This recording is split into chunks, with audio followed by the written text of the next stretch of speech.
Really, the conference is about adding sort of three highly qualified groups of candidates in one place to talk about entrepreneurship opportunities.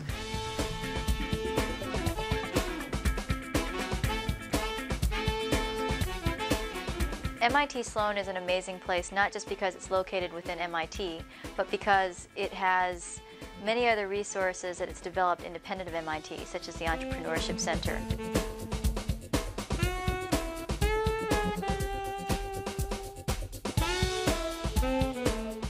When you get really, really, really, really bright people together, and that's what these institutions have been successful at doing, and you kind of challenge them and stir them up with opportunity, magical things happen.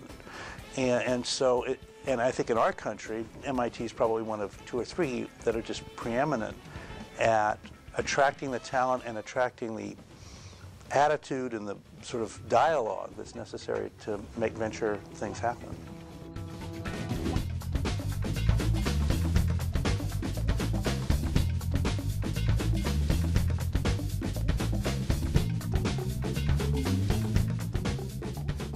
I think MIT is a fantastic place for entrepreneurship and for training future venture capitalists. I think MIT is all about there is a better way, and there is a better way in engineering, there is a better way in business, and that's what entrepreneurship is all about. It's about saying, I can see how things are done today, but there is a better way.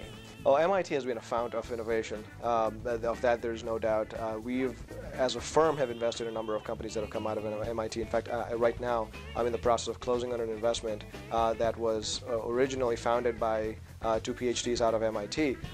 I think MIT and the business school at MIT is the best, and it has to be the breeding ground for early stage venture capital and innovation.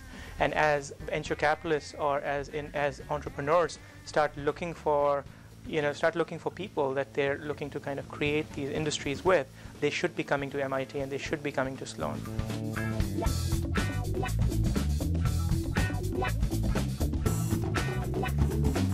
MIT has played an enormous role in bringing technology into the public through companies like Raytheon, Genentech, DEC, and all kinds of companies. And I think what's unique about MIT is that their students and professors really want the technology they invent or develop get out there and help the public.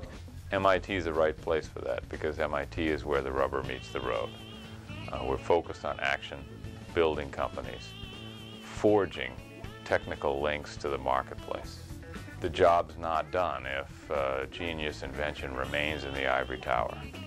We have to take it out of the ivory tower, out of the laboratory, into the cruel crucible of the marketplace. Certainly for our firm, it's been a very, very successful collaboration, but for a variety of other venture capital firms as well, MIT has been a great repository of ideas. And over time, I mean, MIT has served as a fountain of innovation as well as company creation and job creation for individuals and for the economy in general, both in New England as well as actually in the United States.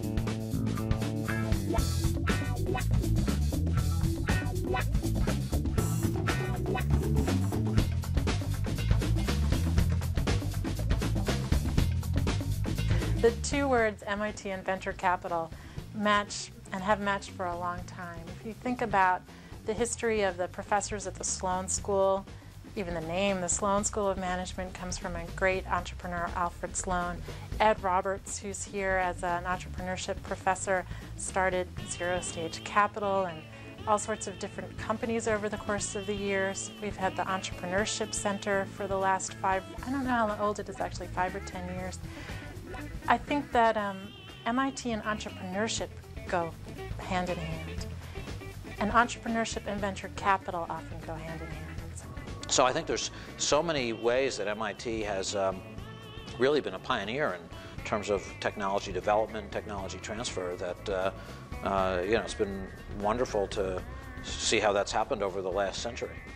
Most of us at MIT are not content with an invention until we have achieved global domination in our chosen market niche. That takes business people, technical people, guts, hard work, and intelligent venture capital.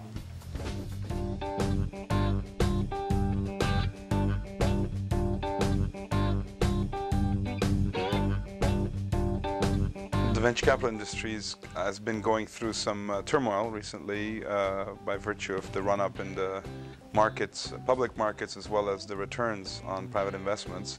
Now we're on a down cycle where people are either exiting the business or trying to figure out where to find ways to make money, and I think that soul searching will continue over the next few years. A lot of folks are focusing on very early stage projects that will reach fruition 3-4 years out, so that in fact they could ride out this tough period.